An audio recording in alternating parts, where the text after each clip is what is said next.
The discovery and Grandma's early years.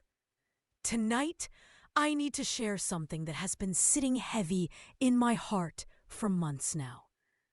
What if one small envelope, hidden away for almost 60 years, held a secret so deep that it quietly changed the path of an entire family?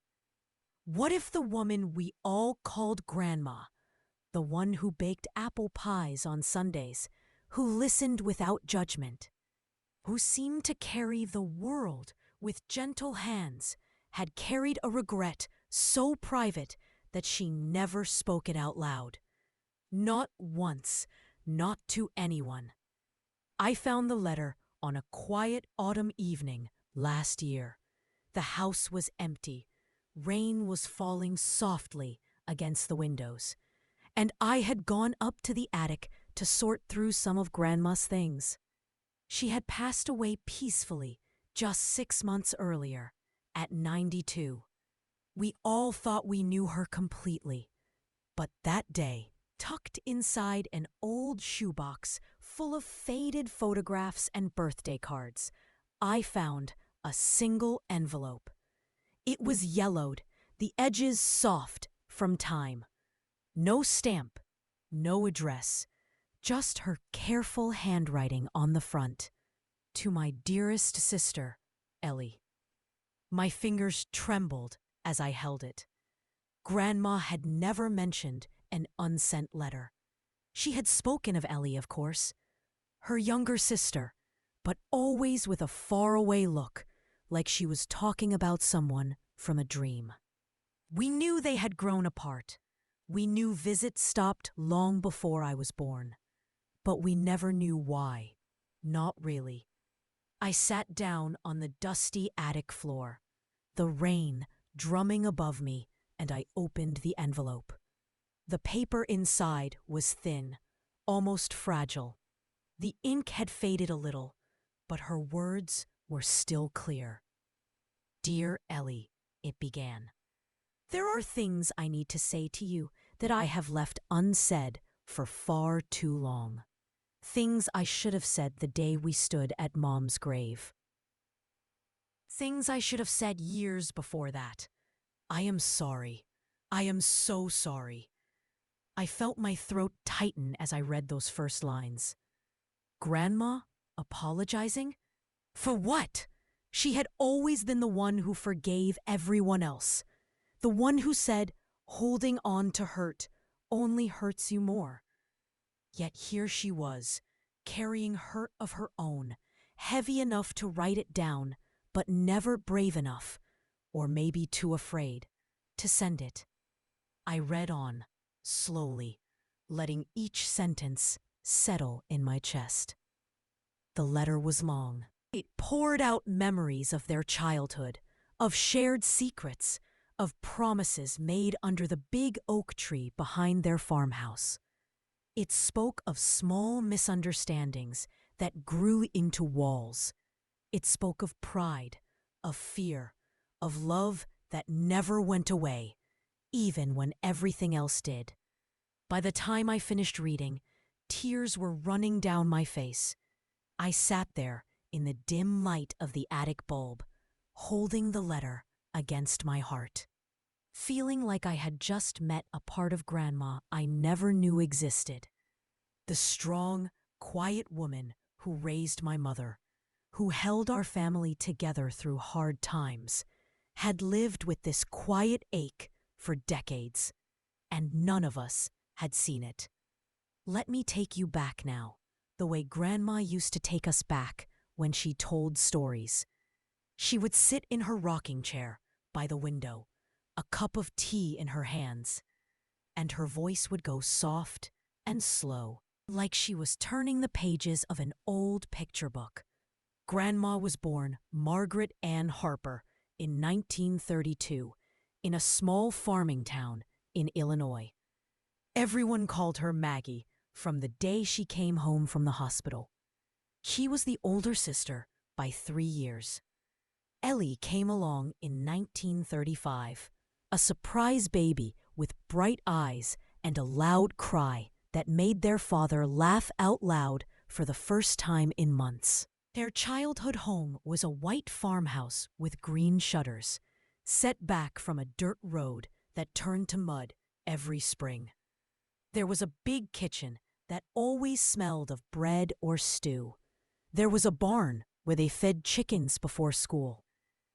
There were fields that stretched out golden in summer and white in winter. Maggie and Ellie shared a bedroom upstairs with slanted ceilings and a window that looked out over the apple orchard. On summer nights, they would lie awake, whispering long after their parents thought they were asleep. They planned adventures. They promised each other they would never be apart. "When we grow up," Ellie would say, "we'll live right next door. Our kids will play together every day." Maggie would smile in the dark and say, "Always, you and me, forever." Their mother taught them how to bake and sew. Their father taught them how to plant straight rows and how to listen to the sky before a storm. Life was hard sometimes. Money was tight. Winters were cold. Illnesses came and went. But the four of them were close. Sundays meant church, and then a big dinner with whatever was fresh from the garden. After dishes, the girls would sit on the porch swing with their parents, listening to the radio or just to the crickets. Maggie was the careful one, the helper. She liked things neat and planned. Ellie was the dreamer, the one who ran barefoot through the fields and came home with scraped knees and wildflowers in her hair. But they balanced each other. Where one was quiet, the other was loud. Where one worried, the other laughed it away. When Maggie was 16, she started going to dances at the community hall on Saturday nights. That's where she met Henry, my grandfather. He was tall, kind-eyed, with a slow smile that made her feel safe. They danced to big band music, and he walked her home under the stars. By 18, they were married. The wedding was simple, held in the backyard of the farmhouse, with wildflowers and a cake their mother baked. Ellie was the maid of honor. She cried happy tears that day. She hugged Maggie tight and said, "I'm so glad you found someone good. Now it's my turn to find my adventure." Maggie laughed and promised they would still see each other all the time. Life moved forward. Maggie and Henry rented a small house in the next town over, where Henry worked at the mill. Their first baby, my Aunt Ruth, came a year later. Then my Uncle Tom. Then my mother, Susan, in 1959. Ellie stayed on the farm longer, helping their parents as they got older. She dated a few local boys, but nothing serious. She wrote letters to Maggie every week, long letters full of news about the neighbors, the crops, the new calf born in the barn. Maggie wrote back just as often, telling stories about the babies, sending little drawings Ruth had made. For a while, everything felt steady. The sisters saw each other at holidays. Ellie came to baptisms and birthdays. She held each new niece and nephew like they were her own. Maggie drove back to the farm whenever she could, bringing the children to run in the fields they once ran in themselves. But slowly, almost without anyone noticing at first, the visits became fewer. The letters became shorter. Jobs got busier. Children needed more. Money was tight for both families.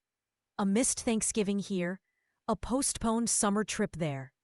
And then came the first small crack. It was over something simple, the way these things often are. Their father had a mild stroke in 1963. He recovered. But he couldn't work the farm the same way anymore. Their mother was tired. Someone needed to help more. Maggie called Ellie one evening. "Maybe you could come stay with us for a bit," she suggested gently. "The kids would love it, and Henry and I can help with whatever you need." But Ellie heard something different. She heard, "I don't want to take care of them." She felt pushed aside. hurt. She wrote a letter back, sharp words born from exhaustion and pride. Maggie read it and felt her heart sink. She sat down to reply right away, to explain, to smooth it over. But the words wouldn't come right. She started and stopped 3 times. Finally, she sent a short note. "I'm sorry you feel that way. I only want what's best for everyone." That note made things worse. Ellie didn't answer for months. Time passed. The parents managed. Ellie stayed on the farm. Maggie poured herself into her own growing family. Years slipped by like that, quietly, steadily, sadly. And the unsent letter I held in my hands that rainy afternoon began to make sense. It wasn't just one moment. It was 1,000 small moments that added up to distance. It was love that got buried under misunderstanding. It was regret that grew in silence. But the story doesn't stop there. What happened the year their mother passed away that made Grandma pick up her pen again and then choose never to send what she wrote? Keep listening. The next part will take you to the day everything broke open and the quiet revenge Grandma never meant to take, but did. The slow drift and the first real crack. I want to slow down here for a moment. Take a breath with me. Because this part of the story isn't loud. It isn't filled with arguments or slammed doors. It's quiet. The kind of quiet that slips in between people and stays there, growing heavier with every year that passes. After I read the letter that first time in the attic, I folded it carefully and put it back in the envelope. I didn't sleep much that night. I kept thinking about Grandma, how she used to sit at the kitchen table long after everyone else had gone to bed, staring at nothing, her hands wrapped around a cold cup of tea. We all thought she was just tired. Now I know she was carrying something no one ever asked her to set down. Let me take you deeper into those years when the distance began. The early 1960s. Grandma and Grandpa had 3 small children running around the house. Money was never plenty, but there was enough for the important things. New shoes when feet grew, a second-hand bicycle for Christmas, Sunday roast with potatoes from the garden. Grandma kept the house spotless, sewed patches on knees, made soup stretch for days. She was good at making things last. Everything, it seemed, except the closeness with her sister. Ellie was still living on the family farm. Their parents were in their late 60s now. Dad's hands shook a little when he tried to fix the tractor. Mom's knees ached climbing the porch steps. Ellie did most of the heavy work. She milked the cows before dawn, canned vegetables in summer, split wood in fall. She was strong, stronger than anyone gave her credit for. The letters between the sisters kept coming, but they changed. At first, it was little things. Grandma would write about Ruth starting school, and Ellie would answer with news about the new litter of kittens in the barn. Simple, warm. Then the gaps between letters grew longer. Sometimes 2 months would pass before a reply came. Grandma told herself Ellie was busy. Ellie told herself Maggie had her own family now. I found some of those old letters in the same shoebox. They're tied with a faded blue ribbon. I read them after I found the unsent one. Grandma's handwriting is steady and round. Ellie's is quicker, with loops and dashes. You can feel the love in the early ones. You can feel the careful distance in the later ones. Then came the winter of 1963. The winter their father had the stroke. It was mild, thank God. He spent a week in the hospital and came home weaker but alive. The doctor said no more heavy lifting, No more long days on the tractor. Someone needed to be there full time. Grandma called Ellie one Sunday evening after the children were in bed. I know this because she wrote about it in the unsent letter. She described the call word for word, like she had replayed it in her mind 1,000 times.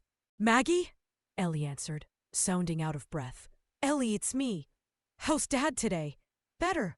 He's sitting up, complaining about the hospital food." A small laugh from both of them. Then Grandma said, "Listen, honey, Henry and I have been talking. Why don't you come stay here for a while? The kids miss you. We have the spare room.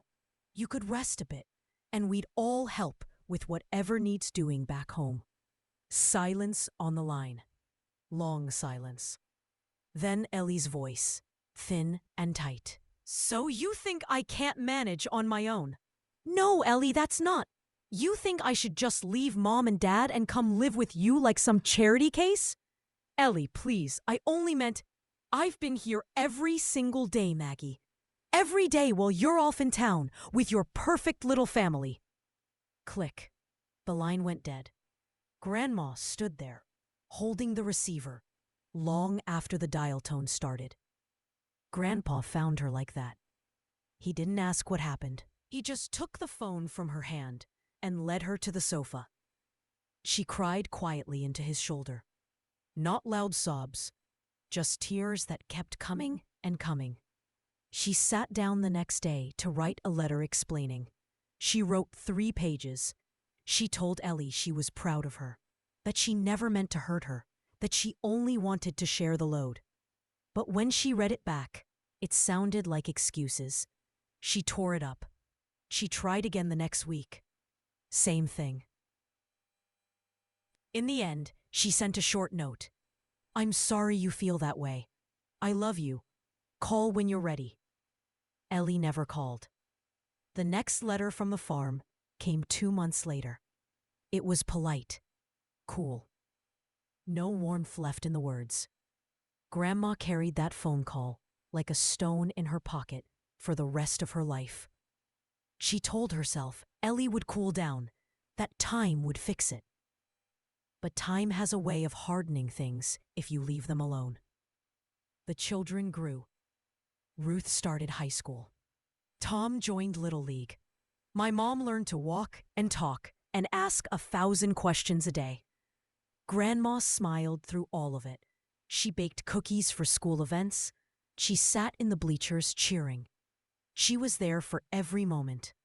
But sometimes, when the house was quiet, she would take out an old photo of her and Ellie, 2 little girls in matching dresses under the oak tree, and she would stare at it for a long time. Years went by. 5 years. 10. The parents managed with help from neighbors. Ellie hired a part-time hand for the heavy work. She met a man named Walter at church. They married quietly in 1970. Grandma sent a gift, a quilt she had sewn herself. Ellie sent a thank you note. Nothing more. Then, in 1974, their mother got sick. Really sick. Cancer. Fast. Grandma drove to the farm every weekend. She cooked meals, cleaned the house, sat by her mother's bed, holding her hand. Ellie was there too, of course. The sisters worked side by side in silence. They passed each other in hallways. They took turns sleeping in the chair beside the bed. But they didn't talk. Not really. A few words about medicine times. About what Mom ate or didn't eat. Nothing about the years in between. Their mother died in early spring. The funeral was small. Family, neighbors, the pastor. Afterward, everyone came back to the farmhouse for coffee and cake. Grandma and Ellie stood in the kitchen washing dishes together. Their sleeves brushed. Neither moved away. Finally, Ellie spoke first. "You can go home now, Maggie. I'll take care of wrapping things up here." Grandma dried her hands slowly on a towel. I'd like to stay a few days. Help sort Mom's things. Ellie's mouth tightened. I've got it handled. A long pause. Then Grandma said softly, Ellie, can we talk? Really talk, eyes bright with unshed tears. What is there to say now, Maggie? Mom's gone. You got what you wanted. Your own life. Far away. That's not fair. Maybe not. But it's true. Grandma left the next morning. She hugged her sister goodbye on the porch. A stiff, quick hug. Ellie didn't hug back. That night, back in her own kitchen, Grandma sat down at the table with fresh paper and a pen. She wrote the letter I would one day find. Page after page. She told Ellie everything. How sorry she was. How much she missed her. How she had never stopped loving her. How she wished she could go back to that phone call and say the right words. She wrote until the early hours. When she finished, she folded the pages, put them in an envelope, and wrote Ellie's name on the front. Then she sat staring at it. She thought about driving to the farm the next day and handing it over. She thought about mailing it. But something stopped her. Pride, maybe. Fear that Ellie would tear it up unread. Fear that even this wouldn't be enough. So she put the envelope in a drawer. And there it stayed. For decades. But the story still wasn't over. Years later, something happened that made Grandma pull that envelope out again and almost send it. What was it? What finally pushed her to the edge of forgiveness, only to pull back one last time? Stay with me. The next part will take you to the moment everything almost changed, and the quiet way Grandma got her revenge without ever meaning to. Years of silence and the quiet revenge. Let's stay here for a while. In the quiet. Because this is where Grandma lived most of her life. Inside the silence she never meant to create. After their mother's funeral, in 1974, the farmhouse was sold. The land had been in the family for 3 generations, but neither sister wanted to keep it alone. Ellie and her husband Walter moved to a smaller house in town. Grandma and Grandpa stayed in their little place 20 miles away. 20 miles that might as well have been 200. A phone stopped ringing between them. Birthday cards still came, but they were store-bought now. No long handwritten notes. Just best wishes and a signature. Grandma kept every one in a separate box at the back of her closet. I found that box too. The wife who packed Grandpa's lunch every morning with a little note tucked inside. The grandmother who taught me how to roll pie crust, thin enough to see light through. Everyone leaned on her, and she let them. Maybe because it kept her from thinking too hard about the one person who no longer leaned on her at all. My mom says there were moments when Grandma almost broke the silence.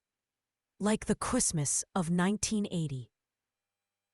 When Ellie's only child, a boy named David, was born. Grandma knitted a blanket, soft blue with tiny white stars. She wrapped it carefully, wrote a card that said, "Welcome to the world, sweet boy. Love, Great Aunt Maggie." Grandma just smoothed the blanket with her fingers and said, "Some doors close for a reason, honey. Best not to knock too hard." But the truth is, Grandma did knock.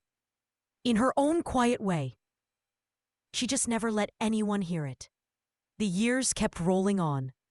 We grandkids came along. Me in 1985, my cousins a few years before and after. Grandma's house was always full of noise and flour on the floor and stories at bedtime. She told us about the farm, about the oak tree, about the sister who used to chase fireflies with her. But she never told us the ending. We thought it was a happy memory. We didn't know it was a wound. Ellie's life went on too. Walter worked at the grain elevator. David grew tall and quiet like his father. They went to church every Sunday. They had barbecues in summer. A normal life. From the outside, anyway. But inside, Ellie carried something too. I know that now. Because after Grandma passed, I did something I wasn't sure I should do. I looked for Ellie. She was still alive, living in the same small town, widowed for 10 years. I wrote her a letter of my own. I told her who I was. I told her about finding Grandma's letter. I asked if we could talk. She called me 2 weeks later. Her voice was softer than I expected, a little shaky with age. We met at a cafe halfway between our towns. She looked like Grandma. Same eyes, same way of holding her cup with both hands. We talked for 3 hours. That's how I learned about the quiet revenge Grandma never meant to take, but took all the same. It started in the late 1980s. Grandpa got sick, heart trouble. He spent weeks in the hospital, then months recovering at home. Grandma nursed him day and night. She barely slept. The children helped when they could, but they had their own families now. Grandma wrote about it in her journal. Another thing I found in the attic. Page after page of worry, exhaustion, love. During that time, a neighbor mentioned to Ellie that Henry was ill. Small towns talk. Ellie picked up the phone once, dialed the number she still knew by heart, let it ring twice, then hung up. She told me that day in the cafe, tears in her eyes. I wanted to call. I wanted to say I was sorry for everything, but I didn't know how to start after so many years. I thought maybe Maggie wouldn't want to hear from me. Grandma never knew about that almost call. But something else happened that she did feel deeply. In 1992, Grandpa passed away, quietly, in his sleep, with Grandma holding his hand. The funeral was packed. Old friends, co-workers, the whole family. Ellie came. She stood at the back of the church, wearing a dark coat, hands clasped in front of her. Grandma saw her. Their eyes met across the rows of people. For a moment, time stopped. Grandma's face softened. She gave the smallest nod. Ellie nodded back. Then Ellie left before the graveside service. She didn't come to the house afterward. Grandma never spoke of seeing her that day. Not to anyone. But in her journal, she wrote, "She came. After all this time, she came. Maybe that's enough." It wasn't enough, of course, but it was something. Life moved forward again. Grandma lived alone in the house for the first time in 50 years. She kept busy, gardening, volunteering at the library, spoiling us grandkids rotten. She traveled a little with my mom, short trips to see the leaves change or the ocean. She smiled in every photograph, but there was a stillness in her eyes that I recognize now. Ellie sent a sympathy card after Grandpa died. Simple words, "I'm so sorry for your loss. Thinking of you." Grandma kept it with the others. Then in 2001, something shifted. David, Ellie's son, got married.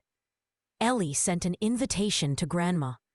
Not to the wedding itself, but to the reception afterward. A small card tucked inside. "It would mean a lot if you could come. Just for a little while." Grandma sat at the kitchen table, staring at that invitation for days. She bought a new dress, soft lavender, her favorite color. She had her hair done. The morning of the reception, she got in the car, drove halfway, then turned around and came home. She told my mom she wasn't feeling well, but later, alone, she pulled out the unsent letter again, added a new page at the end. "I wanted to go," she wrote. "I wanted to see you happy. I wanted to hold your hand and say everything I never said, but I was afraid you'd turn away, and I don't think my heart could take it." That was the closest she ever came to sending it. She sealed the envelope again, put it back in the drawer. Ellie waited at the reception. She kept watching the door. When Grandma didn't come, she told David it was fine, that some things just stay in the past. And that was the quiet revenge. Not loud, not cruel. Just two sisters, each waiting for the other to make the first real move. Each protecting their own heart. Each losing years because of it. Grandma lived another 20 years after that. She watched us grow up, get married, have babies of our own. She held every great-grandchild like a treasure. She never missed a birthday. She was loved, so deeply loved. But there was always that one empty space at the table. And then, in the very last year of her life, something happened that made Grandma pull the letter out one final time. She added something to it. Something that changed everything I thought I knew about regret and about forgiveness. Stay with me. The next part is the hardest, but it's also the most beautiful. The final years and the last addition to the letter. Let's sit here together in the soft part of the story. The part where time feels slower, where the light in the room is always golden in the late afternoon, and Grandma's voice is the quietest it has ever been. By the time Grandma turned 85, her steps had slowed. Her hands trembled a little when she poured tea, but her eyes were still clear, still kind. She moved into a small apartment in town, closer to my mom. The big house was too much for one person. We packed up her things carefully, labeling every box. That's when I first saw the drawer where the envelope lived. She watched me lift it out, her face calm. "That stays with me," she said softly. I didn't ask why, I just nodded and put it back. Grandma's days settled into a gentle rhythm. Morning coffee on the balcony, watching birds at the feeder, afternoons reading or knitting tiny hats for the hospital nursery. Evenings with family. Someone always came by. We brought dinner or the great-grandkids or just ourselves to sit and talk. She loved those visits. Her face would light up the moment the door opened. But there were quiet moments too. Moments when she thought no one was watching. She would take the envelope out of the drawer, hold it in her lap, trace Ellie's name with her finger. I caught her doing it once. She didn't hide it. She just looked up at me and said, "Old habits, honey. Some things you carry until the end." Ellie was 82 by then, living alone in her little house, still tending her flower beds. David and his family visited often. She had 2 grandchildren, sweet kids who called her Nana. She was loved too, but she carried her own envelope in a way. Not paper, but memory. The year Grandma turned 90, something changed. Her body began to tire more quickly. A fall in the bathroom, a short stay in the hospital. Nothing broken, thank God, but the doctor said it was time for more help. She moved into assisted living, a nice place with gardens and big windows. We brought her favorite chair, her photos, her teacups. She settled in with grace. Like always, that's when the dreams started. She told my mom about them one afternoon. I keep seeing Ellie. She said, young Ellie running through the fields with her hair flying behind her. She turns and calls my name, but when I try to follow, my legs won't move. I wake up feeling like I've lost her all over again. Mom held her hand and asked, "Do you want to call her, Mom? It's not too late." Grandma was quiet for a long time. Then she said, "I think about it every day. But what if she doesn't want to hear from me now? What if all these years have made her forget the good parts?" Mom didn't push. She just kissed Grandma's forehead and said, "You'll know when it's time." A few months later, Ellie had her own fall. Broke her hip. Surgery. Rehab. David called my mom, small towns again, and asked if we could help with meals or visits. Mom said yes, of course. We took turns bringing casseroles, sitting with Ellie while David ran errands. The first time I saw her up close, I almost cried. She looked so much like Grandma, only thinner, more fragile. Ellie was polite, thanked us quietly, but her eyes searched our faces. One day, when it was just the two of us in her room, she asked, "How is Maggie doing?" I told her the truth. She's comfortable. She talks about you sometimes. Ellie's eyes filled. She looked out the window. "I talk about her too," she whispered, "every night before I sleep." I didn't tell Grandma about that visit right away. I wasn't sure how, but I carried Ellie's words home like something precious. Winter came. Grandma's 90th birthday.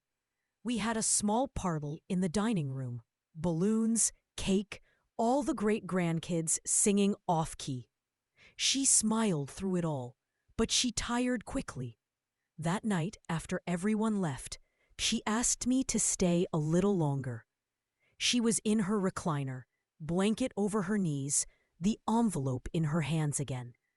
"Sweetheart," she said, voice soft as a breath, "I need you to help me with something." I sat beside her. She handed me the envelope. "I added a page last night. Will you read it to me? My eyes aren't what they used to be." I opened it carefully. There were the old pages, yellowed, familiar, and one new sheet, written in shaky handwriting, dated just 2 days before. I read it aloud, slowly. "Dear Ellie, if you're reading this, it means I finally found the courage, or someone found it for me. I am 90 years old now. My body is wearing out, but my heart is still full of you. I have loved you every single day we were apart. I have missed you every single day. The phone call in 1963, I was clumsy with my words. I wanted to help, not push you away. I was scared too, of losing Mom and Dad, of everything changing. I should have said that then. I should have driven to the farm and sat on the porch until you listened. I'm sorry, little sister. I'm sorry for the years we lost. If you can forgive me, I would like to see you one more time. If you can't, I understand. Just know that you were always, always my best friend. The other half of me. With all the love I saved up for 60 years, Maggie." When I finished, the room was quiet, except for the soft tick of the clock. Grandma had tears on her cheeks. She reached for my hand. "What do you think?" she asked. I could barely speak. "I think it's beautiful, Grandma. I think it's time." She nodded slowly. "Will you mail it for me?" I promised I would, the next morning. But that night, Grandma's breathing changed. The nurse found her peaceful in her chair, the blanket still over her knees. She had passed quietly in her sleep. The envelope was on the table beside her, sealed, addressed in my handwriting because hers had become too unsteady. She never got to hear Ellie's answer, but I did. 2 days after the funeral, Ellie called. David had told her. Her voice was broken. "I was coming," she said. "I had booked a ride. I was going to surprise her. I wanted to read the letter to her myself. We cried together on the phone. Then we made a plan. A week later, Ellie came to Grandma's apartment. We sat in the same chairs. I gave her the envelope. She opened it with shaking hands, read every word. When she finished, she held it to her chest and wept, like a child, like the little sister she used to be. She looked at me and said, "Tell me about her last years. Tell me everything." So I did, and she told me about hers. We talked until the sun went down. We looked at photos. We laughed at old stories.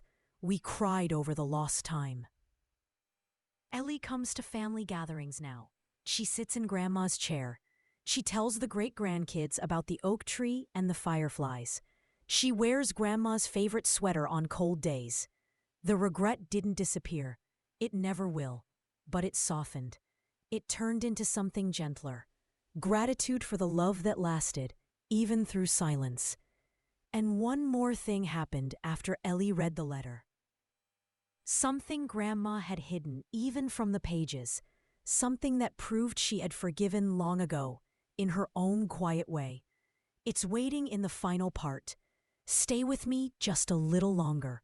The ending is close, and it's full of light. The hidden forgiveness, and the light at the end. Let's come to the end now, slowly, the way Grandma would have wanted. No rush, just the soft closing of a long chapter. After Ellie read the letter in Grandma's apartment that day, she stayed for hours. We drank tea from Grandma's favorite cups. We looked through photo albums together. Ellie touched each picture gently, like she was touching memories she had kept locked away. She told me things I had never heard. How she used to drive past Grandma's street sometimes, slow down in front of the house, but never stop. How she kept every birthday card Grandma sent, even the short ones, in a shoebox under her bed.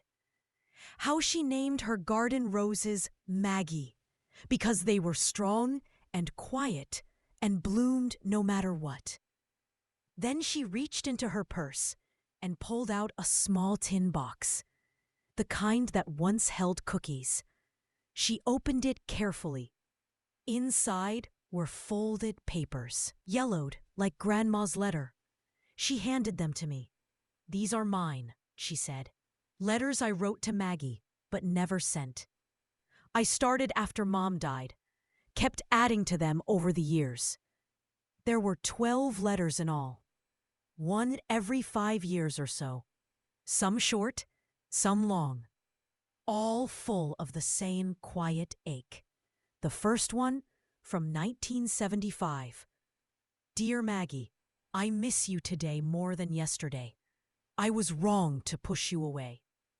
I was tired and scared and took it out on you. I'm sorry." Another from 1992, after Grandpa's funeral. "I saw you in church. You looked so small standing there alone. I wanted to run to you. I didn't. I'm sorry again." The last one was dated just 3 months before Grandma passed. Ellie's handwriting shaky now. "Dear Maggie, I'm old. I'm tired. I dream about you almost every night. I think it's time. I'm going to call or come see you. I don't want to leave this world without holding your hand one more time. I love you, big sister. Always have." Ellie had written it, sealed it, and put it in the tin. She was going to mail it the week Grandma went into the hospital for the last time. She waited one more day. Then it was too late. We sat there, holding each other's letters, Grandma's unsent words in one hand, Ellie's in the other. Two sisters who had spent 60 years saying sorry in silence. Two sisters who had never stopped loving each other, not for a single day. But there was one more thing, the thing Grandma had hidden even from her own letter, the proof that she had forgiven long, long ago. When we were cleaning out Grandma's apartment for good, Mom found a locked metal box under the bed. The key was on Grandma's keychain, the one she wore around her neck, even in her last days. Inside the box were savings bonds, her wedding ring cleaned and wrapped, important papers, and a thick envelope addressed to Ellie. Mom opened it carefully. Inside was money, a lot of money for Grandma. Almost $20,000, saved over decades. There was a note in Grandma's handwriting, dated 2010. For Ellie, if something happens to me, please make sure this goes to my sister. She worked harder than anyone on that farm. She took care of Mom and Dad when I couldn't. This isn't charity. It's what's right. It's part of what I owe her for all the years I stayed away. Tell her I was proud of her every day. Tell her I'll forgive everything the moment it happened. I just didn't know how to say it out loud. Love, Maggie. Grandma had been putting money aside quietly for years. $10 here, $20 there. From birthday gifts, from skipping little things for herself. She never told anyone, not even Grandpa when he was alive. It was her silent way of making amends. Her quiet revenge wasn't against Ellie. It was against the pride that kept them apart. She beat it in the only way she knew how, by loving anyway, even when no one could see. We gave the money to Ellie, of course. She cried when she read the note. Then she did something beautiful. She divided it in half. Half went to a scholarship for local girls going to college, named after both sisters, the Margaret and Eleanor Harper Fund. The other half she gave to the assisted living center where Grandma spent her last years to help others who couldn't afford it. Now, every year on Grandma's birthday, Ellie comes to the cemetery. She brings 2 roses, one for Grandma, one for their mother. She sits on the bench nearby and talks out loud about the garden, about the great-grandkids, about how the roses bloomed early this year. And every year, our whole family joins her. We bring a picnic. We tell stories. The kids run around like Grandma and Ellie once did in the fields. The circle feels whole again. The regret didn't vanish. It never does. But it turned into something softer. A reminder to speak sooner. To reach out first. To say the hard things wrapped in love before time runs out. Grandma's unsent letter taught us that. So did Ellie's. If you're listening to this tonight, and there's someone you haven't spoken to in too long, someone you miss, someone you need to forgive or ask forgiveness from, pick up the phone, write the letter, and send it. Drive the 20 miles or the 200. Time is gentle until it isn't. Love is strong enough to cross any silence if we let it. This was Grandma's story, and Ellie's, and now it's part of ours. Thank you for staying with me to the end. If this touched your heart, if it made you think of someone you love, please like this video, share it with them, and subscribe for more true family stories told quietly from the heart. We'll sit together again soon. The quiet legacy.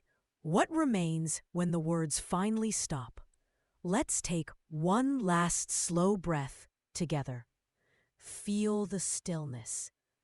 The way the house settles after everyone has gone home. The way the night holds everything gently, even the things that hurt once.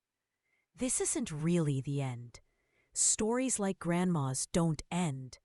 They just become part of someone else's beginning. After Ellie and I sat with both sets of unsent letters that afternoon, something shifted in the air.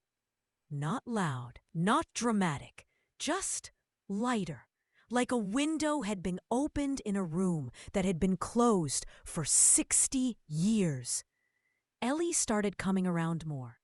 Not every day, not every week, but enough that it felt natural. She'd show up on a Sunday with a small jar of her homemade strawberry jam. She'd say, Your grandma always liked it with toast. Thought the kids might too.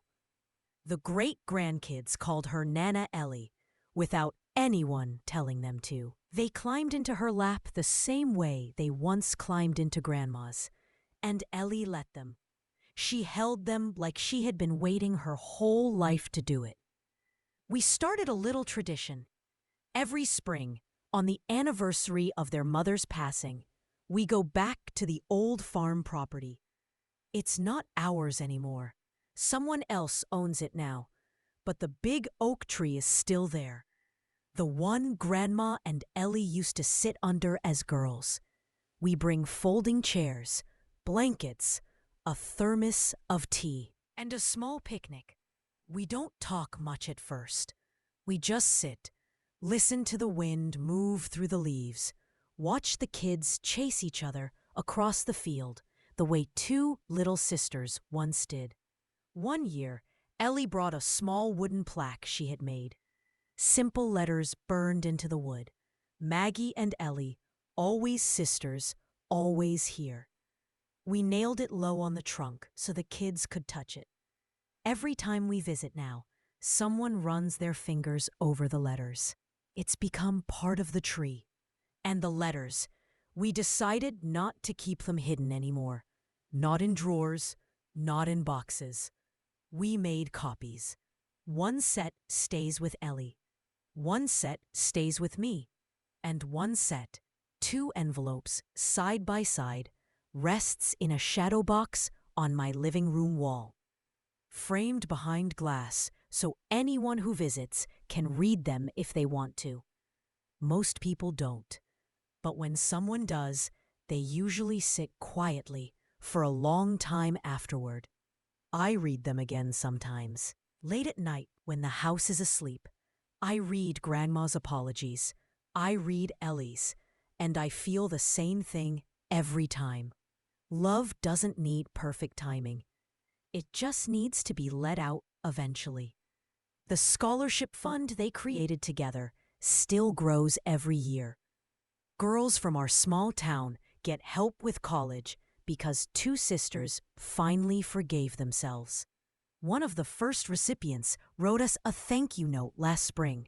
She said, "I don't know the whole story behind the fund, but I feel like someone loved me before they even knew me." Ellie cried when she read that. I did too. Ellie is 93 now. Her hands shake more than Grandma's ever did. But her laugh is still the same, bright and sudden, like it surprises even her. She lives in the same little house, still plants roses every spring, still calls them Maggie roses. Last month she told me she's been writing again. Not letters to send, just pages for herself, memories, stories about the farm, about the phone call she wishes she could take back, about the day she almost drove to the wedding reception. She says writing them down feels like setting them free. I asked her if she wanted me to read them someday. She smiled that soft smile Grandma used to have. "Maybe when I'm gone," she said. "Or maybe never." Some things are just for the quiet between you and God, and that's okay. We don't need every word spoken out loud. Sometimes the most important ones are the ones we finally allow ourselves to feel. If there's one thing this whole story has taught me, it's this. Regret is heavy. It sits in your chest like a stone you carry for years. But forgiveness, even when it comes late, even when it comes after someone is gone, is lighter than air. It doesn't erase the years lost. It doesn't change what happened. But it makes room for the love that was always there underneath. Grandma never got to hear Ellie say, "I forgive you." Ellie never got to hear Grandma say, "I was never angry." But in the space they left behind, the love finished the sentence for them.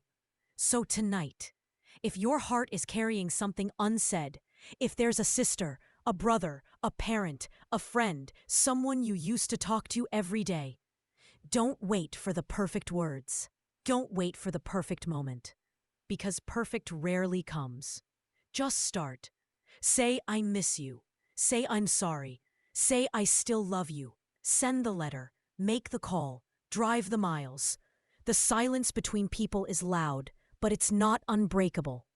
This was Grandma's story, Ellie's story.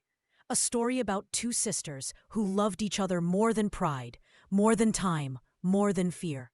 And now it's yours too, if you need it. Thank you for sitting with me through every quiet part, every tear. Every almost. If this story moved you, if it reminded you of someone, please like this video so it reaches more hearts. Share it with the person you've been thinking about tonight. And if you want more true family stories told slowly, from the heart, subscribe and turn on the bell. We'll meet again soon. Until then, hold your people close. Speak the words while you still can. Good night. The letter we all carry, a soft whisper to you. Let's stay just a little longer. The story has settled into the corners of the room like gentle dust after a long day. You've walked every step with me. You felt the weight of the envelope, the ache of the silence, the warmth when the light finally came through. Thank you for that, truly. This part isn't about new twists or hidden boxes. It's about what happens after the tears dry. It's about the small, everyday ways the story keeps living. Ellie turned 94 last month. We had a quiet party in her backyard. Just family, lemonade, and the strawberry cake she still bakes from their mother's recipe. The great-grandkids strung paper lanterns in the trees. When the sun went down, the lights glowed soft yellow, like fireflies frozen in time. Ellie sat in her old lawn chair and watched them run. At one point, she leaned over to me and said, voice low, so only I could hear, "They sound just like we did, don't they?" I nodded. She smiled, eyes shiny. I wish Maggie could see this. I squeezed her hand. I think she does. Later that night, after everyone left, Ellie gave me something. A plain white envelope. My name on the front in her careful, shaky handwriting. She said, "Don't open it now. Wait until you get home. And only if you want to." I waited. I ate tea, sat in the same chair Grandma used to love, and opened it. Inside was a single sheet of paper. Dear sweet grandchild of my sister, I never got to meet most of you the way I should have. I missed birthdays, graduations, weddings, first steps, first words. I missed holding you when you cried and laughing with you when you were silly. That is my biggest sadness now. But I have watched from a distance. I have seen the pictures your parents sent. I have heard the stories. And I have loved you anyway, quietly, from afar, the way your Grandma Maggie loved me. She taught me. In the end, that love doesn't stop at silence. It waits. It keeps a place warm until someone comes back to sit in it. So this is my thank you, for welcoming me when I was old and slow, for letting me tell the stories, for calling me Nana Ellie without making me earn it first. Carry this with you. Don't let small hurts grow big walls. Don't let pride win even one day. Say the hard thing wrapped in kindness. Say it today. Say it tomorrow. Keep saying it until it's no longer hard. Your Grandma Maggie and I lost 60 years to fear. We got the last few back because you opened an envelope and asked questions. You gave us back to each other, even if it was only in memory and photographs and shared tears. You gave us back. So if there is someone in your life right now, someone you haven't called in too long, someone you need to forgive, someone who needs to hear that you still care, do it for us. Do it tonight if you can. Do it tomorrow if tonight feels too heavy. But do it. The world is full of unsent letters. Don't let yours be one of them. With all the love I saved up, Nana Ellie. I read it twice, then 3 times. I folded it gently and slipped it into the shadow box on the wall, right beside Grandma's letter and Ellie's tin box pages. Now all 3 envelopes sit together. 3 generations of almost saying it. 3 generations of finally saying it. Sometimes people ask me why I keep them on display. Why not put them away in a drawer like before? I tell them the truth.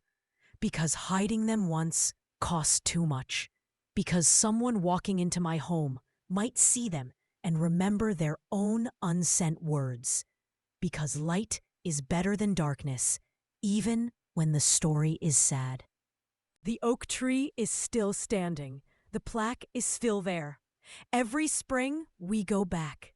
Every spring, new kids touch the letters carved in the wood. Every spring, Ellie tells one more story about 2 little girls who promised to live next door forever. And every spring, I think, this is what healing looks like.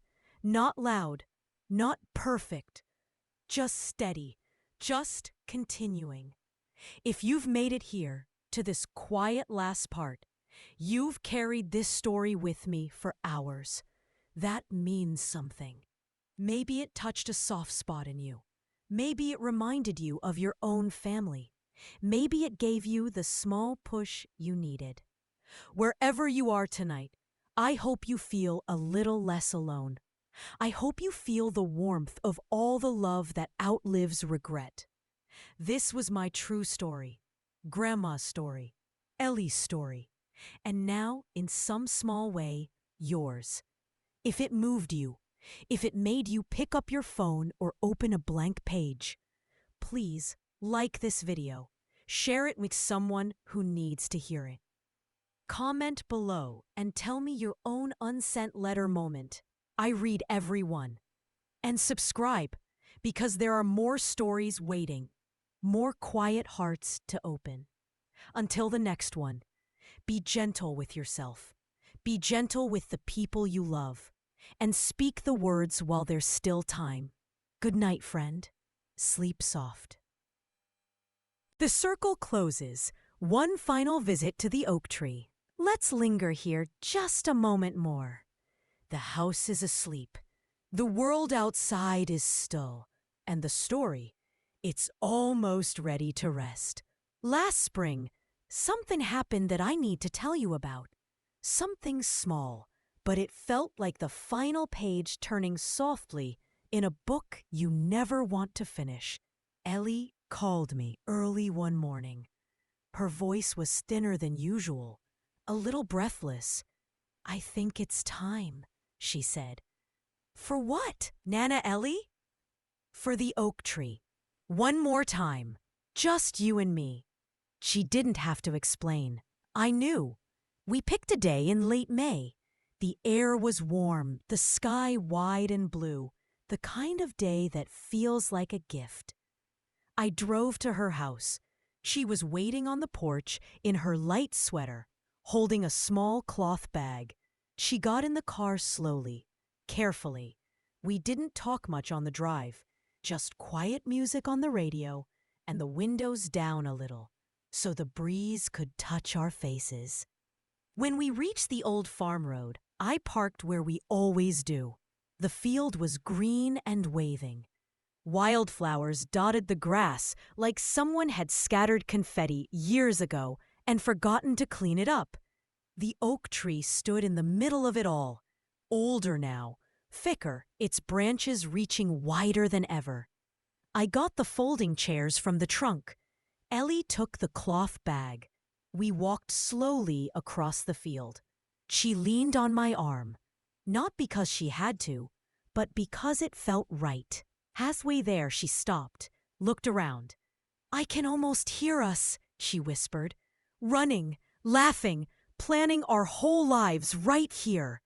We reached the tree, set the chairs in the shade, sat side by side, the way they must have done as girls. Ellie opened the bag. Inside were 2 things: a small tin of strawberry jam she had made the week before, and a plain white envelope. She handed me the envelope first, my name again in her handwriting. "I finished it last night," she said. "One more page, for the box on your wall. I didn't open it yet." I waited. Then she took out the jam and 2 spoons she had wrapped in a napkin. We opened the tin. The smell of summer filled the air. She scooped a little onto each spoon. We tasted it together. Sweet. Perfect. Maggie always said mine was better than hers, Ellie said with a small smile. I think she just let me win. We sat quietly for a long time, watching clouds drift, listening to birds, feeling the breeze move through the leaves above us. Finally, Ellie spoke again, her voice soft, steady. "I used to think the worst thing was losing her while she was still alive, the years of silence, the empty chair at Christmas. But now, I think the silence gave us something too. It made us careful with the time we had left. It made us say everything when we finally could, even if it was only to each other's memories." She reached over and touched the plaque on the trunk, traced the letters with her finger. Maggie and Ellie, always sisters, always here. Then she looked at me, eyes clear, full of light. "Read it now," she said, "the letter." I opened the envelope, 1 sheet, her handwriting smaller now, but still careful. "To the family who came after, when you sit here one day without me, know that I left happy, not because everything was perfect, not because we didn't lose years, but because in the end, love won. Quietly, slowly, but it won. Tell the children that 2 little girls made a promise under this tree. Tell them we kept it the only way we could, by never stopping loving, even when we stopped talking. And tell them this: the best thing you can do with a heart is keep it open, even when it hurts, especially when it hurts. I'm going to see Maggie soon. I feel it. We'll sit together again. We'll laugh about how stubborn we were. We'll watch you all from somewhere close, and we'll be proud. Thank you for giving us back to each other. Thank you for carrying our story forward. With everything I have left, Ellie." I read it aloud. My voice shook a little. When I finished, we were both crying. Not sad tears, full tears, the kind that come when something heavy finally settles into peace. Ellie reached into the bag one more time, pulled out a small handful of wildflower seeds. We scattered them together at the base of the tree. For next spring, for the kids who will come after. Then we sat until the sun started to lower, until the shadows grew long across the field, until it was time to go. On the drive home, Ellie fell asleep in the passenger seat, her head against the window, a small smile on her face, like she was dreaming of running again. She passed 3 weeks later, peacefully, in her own bed, the tin of strawberry jam half empty on her nightstand. My letter, the one she wrote under the tree, folded neatly beside her pillow. We buried her ashes next to Grandma, under a single stone that reads, "Margaret Maggie Harper, Eleanor Ellie Harper, sisters forever." And every year now, on that late May day, we go back to the oak tree, all of us. We bring chairs, we bring jam, we bring the great-great-grandkids who never met them but know their stories by heart. We read the letters aloud. We scatter more seeds. We sit in the shade and feel them close. The circle closed, not perfectly, not without scars, but gently, completely. This is the end of Grandma's unsent letter. The end of 2 sisters who loved each other across 60 years of silence and a lifetime of memory. But it's also a beginning for every person who hears this story and decides to send their own letter, to make their own call, to cross their own 20 miles. Thank you for walking this long road with me, for sitting in the quiet places, for feeling every soft turn. If this story found its way to your heart, if it reminded you to reach out, please like, please share, please comment your own story below. I still read every one. And subscribe, because there are more hearts waiting to be opened. Until the next story, keep your envelope open, keep your heart soft, love while you can. Good night, dear friend. Sleep gentle. The oak tree is still standing, the echo that keeps going, what the story became. Let's not say goodbye just yet. There's still a little warmth left in the cup. One more quiet chapter. One more slow breath under the oak tree. You might think the story ended when Ellie joined Grandma, when the ashes were placed side by side, when the stone was set. But stories like this, they don't end. They ripple. They grow roots in other people's hearts. They become something bigger than the two sisters who started it. A few months after Ellie passed, I got a letter in the mail. Real mail. Handwritten envelope. No return address. Just a postmark from a town 3 states away. Inside was a single page and a photograph. The letter read, "Dear storyteller, I watched your video about your grandma and Nana Ellie. I watched it 3 times. I cried every time. Not because it was sad, but because it felt like someone finally said the thing I've carried for 20 years. My brother and I haven't spoken since our dad's funeral in 2005. It started over something small, words said in grief that cut too deep. We both walked away. We both stayed away. I live in Oregon now. He's still in Pennsylvania. We have kids who don't know each other. Birthdays pass without cards. Christmas feels half empty. Your video came up in my feed one night when I couldn't sleep. I thought I'd watch a few minutes. I watched all 8 parts. I sat in the dark with tears running down my face, thinking about my brother's laugh, about the treehouse we built together, about how he used to call me every Sunday without fail, until that one day he didn't. The next morning I called him. The number was still in my phone. It rang 4 times. I almost hung up. Then he answered. Hello? His voice sounded older, but it was still him. I said, "It's me." Silence. Then I knew it was you. We both started crying. We talked for 3 hours. We said sorry. We said, "I miss you." We said, "I love you." We're planning a visit this summer. Our kids will finally meet. The treehouse might be gone, but we're building something new. I'm sending you this picture. It's us, me and my brother, under the maple tree in our backyard, 1998. We were inseparable then. We will be again. Thank you for opening the envelope for all of us. With gratitude, Sarah. The photograph shows 2 kids with muddy knees and big smiles, arms around each other, the maple tree behind them, full of summer green. I keep that letter and photo in the shadow box now, right next to Grandma's and Ellie's envelopes. It felt like it belonged there. Since then, more letters have come. Emails too. Messages in the comments. Hundreds of them. Maybe thousands. A man in Australia who flew home to see his mother after 10 years apart. A woman in England who forgave her sister for something that happened in childhood. A father in Texas who called his daughter the same night he finished watching.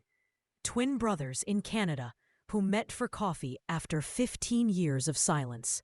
A grandmother in Spain who finally told her grandson she was proud of him. Every story different. Every hurt unique. But the same thread running through all of them? Someone heard about 2 sisters and an unsent letter and decided their own letter didn't have to stay unsent. Some people send photos of their own oak trees. Some sent jars of homemade jam. One woman mailed wildflower seeds with a note, "For your field, so the circle keeps growing." The scholarship fund doubled in size last year, all from small donations with notes that said, "In memory of Maggie and Ellie." The oak tree is stronger than ever. The plaque has weathered a little, but the words are still clear. Kids who never met the sisters now run their fingers over the letters and ask, "Who were they?" And we tell them. Every time. I go there alone sometimes, just to sit, to listen. On quiet days, I swear I can almost hear them. Two little girls laughing in the leaves, planning to live next door forever, keeping their promise the long way around. This story started with one yellowed envelope hidden in a drawer. It grew into phone calls made in the middle of the night, into airport reunions, into forgiven words finally spoken, into empty chairs at tables that are empty no longer. Grandma never knew her unsent letter would travel the world. Ellie never knew her tin of pages would help heal strangers. But they do, every day. And maybe, just maybe, that's the real quiet revenge. Not against each other, but against silence itself. Love won. It always does, if we give it enough time and enough courage. So here we are, at the true end. Or maybe not an end at all. If you're still here, if you've listened through every part, thank you, from the bottom of my heart. You've kept Grandma and Ellie alive a little longer. You've kept their love moving forward. If this story touched something in you, if it made you think of your own unsent letter, please don't close this video yet. Pause it, pick up your phone, write the message, make the call, send the text that says, "I was thinking about you today." Because tomorrow isn't promised, but tonight is still here. And if you feel like sharing your own story in the comments, I read them all, every single one. We're a family now, in a way. All of us carrying envelopes, learning to open them. This was my true story. Grandma's, Ellie's, Sarah's, and now yours. Like this video if it moved you. Share it with the person you need to reach. Subscribe for more long, quiet stories told from the heart. Turn on the bell so you don't miss the next one. Until then, keep the door open. Keep the light on. Keep loving, even when it's hard. The oak tree is still standing. The wildflowers are still growing. And somewhere, two sisters are smiling. Good night, dear friend. Sleep soft. You're not alone. The light we pass on, a final whisper before we say goodnight. Let's stay right here, just you and me. The room is dim now. The clock has stopped ticking for a little while. And the story, it's ready to become something you carry with you when you leave. I want to tell you about one last thing. Something that happened just this past Christmas. Something so small it could almost slip away unnoticed. But it didn't. It glowed. We gathered at my mom's house, the way we always do. The tree lights were soft white. The kitchen smelled of cinnamon and pine. There were more of us than ever. Great-great-grandkids now, toddling around in footy pajamas, leaving sticky fingerprints on everything. Ellie's chair, the one we brought from her house, was by the fireplace. No one sat in it at first. It just waited there, like it always does. After dinner, when the noise settled into that warm, tired hum, my youngest niece, Lila, she's 6, walked over to the shadow box on the wall, the one with all the envelopes. She stood on her tiptoes trying to see better. She traced the glass with one finger right over Grandma's handwriting. Then she turned to the room and asked, loud enough for everyone to hear, "Why are there so many sorry letters?" The adults went quiet. The kids looked up from their toys. It was one of those moments where the air holds its breath. I knelt down beside her. I didn't rush the answer. I just took her hand and said, because two very brave ladies loved each other so much that even when they were quiet for a long time, they still wanted to say sorry. And they still wanted to say, I love you. They wrote the letters down so the love wouldn't get lost. Lila thought about that. Her little brow furrowed the way Grandma's used to when she was thinking hard. Then she asked, did they send them? Some of them, yes. Some of them, no. But in the end, the love got there anyway. She nodded slowly, like she understood more than a 6-year-old should. Then she walked to Ellie's empty chair, climbed up into it, and sat very still. She folded her hands in her lap, just like Ellie used to, and she said, clear as anything, I think they're happy now. The room filled with soft smiles and quiet tears. No one needed to say anything else. A child had said it for all of us. Later that night, after the kids were asleep and the house was settling, I went outside to the porch. It was cold. The stars were sharp and bright. I could see my breath in the air, and I thought about how far one unsent letter has traveled. From a dusty attic envelope, to two sisters finding peace, to strangers across the world picking up phones in the middle of the night, to a little girl in footy pajamas understanding something huge about love. Grandma and Ellie never knew their story would become this. They never knew it would plant wildflowers in fields they never saw. They never knew it would fill empty chairs at Christmas tables all over the world. But it has. And now it's in your hands too. Maybe you listened to this over a few nights. Maybe you stayed up all in one go, unable to stop. Maybe you cried in places you didn't expect. Maybe you paused it to make a call you'd been putting off. Maybe you're sitting in the quiet right now, thinking about someone whose name makes your chest ache a little. Wherever you are, whatever this story stirred in you, I hope you feel the gentleness of it, the permission of it. It's okay to have regrets. It's okay to have carried silence too long. It's okay to start late. Because love doesn't have an expiration date. It just waits, patient, quiet, ready for the moment you finally open the envelope. Grandma's letter started as a secret. It ends as a light passed hand to hand. So I'm passing it to you now. Carry it gently. Use it when you need it. Share it when someone else does. And when you're ready, write your own letter. Send it, speak it, live it. The oak tree is still standing. The wildflowers keep coming back every spring. The circle keeps growing. Thank you for staying until the very last word, for letting this story live in your heart for a little while, for being part of the light we pass on. This was my true story, Grandma's, Ellie's, and yours now, in whatever way you choose to make it so. If it meant something to you, if it helped even a little, please like this video, share it with someone who might need it tonight. Leave a comment. I still read every single one and they keep the story breathing.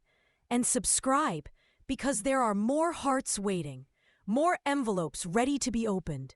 Until the next long, quiet story, keep your heart soft, keep your words kind, keep loving even when it's hard.